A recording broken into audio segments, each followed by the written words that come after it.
the City Council.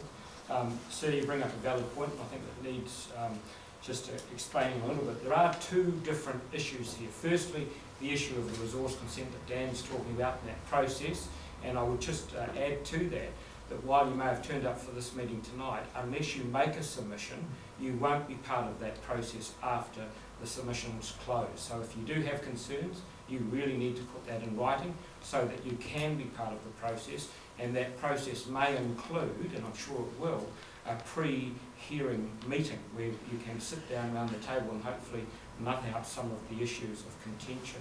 But in regards to the land ownership, we've just gone through that process.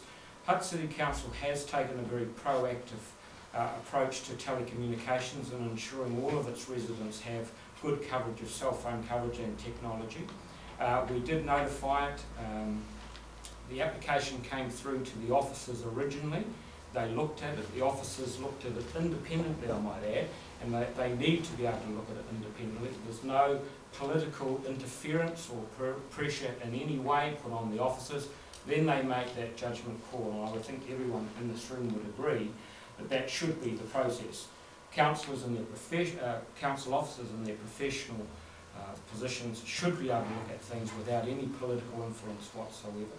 What's happened in this particular case, New Zealand Communications have come forward with an application for 3 potential sites: Wainuiomata, Stokes Valley and Maungaraki.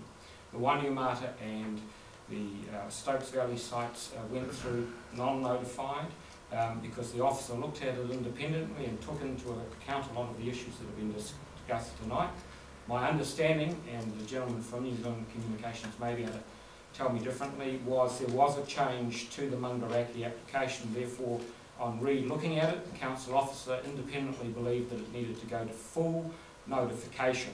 I might just stress though, because it was made a comment earlier, applicants don't determine whether an application is notified or non-notified. It is the council that makes that decision, and it is our council staff make that decision independently.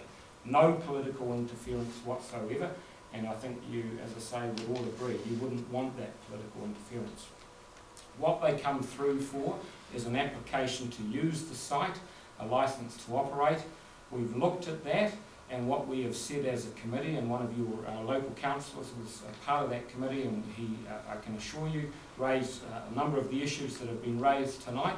Those issues will appropriately be looked at as part of the resource consent.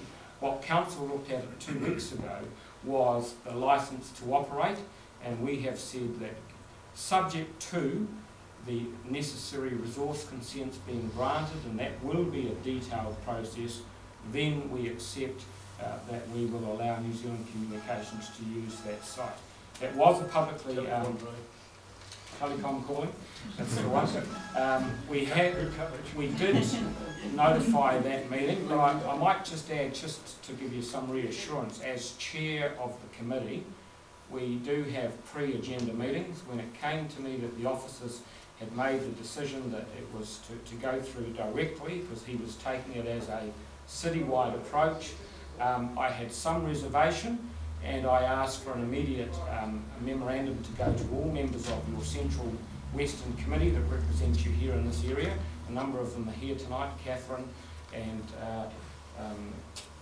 Max and David and Margaret are all here, and I acknowledge them. That memorandum went out advising them that this application was coming through. And I think obviously as a result of that, it's given local people like Colin and Charlotte the opportunity to bring this to the attention of the public. And I take on board what Colin said earlier about everyone is busy, but this is a process that people do have to get involved with. So yes, it is council owned.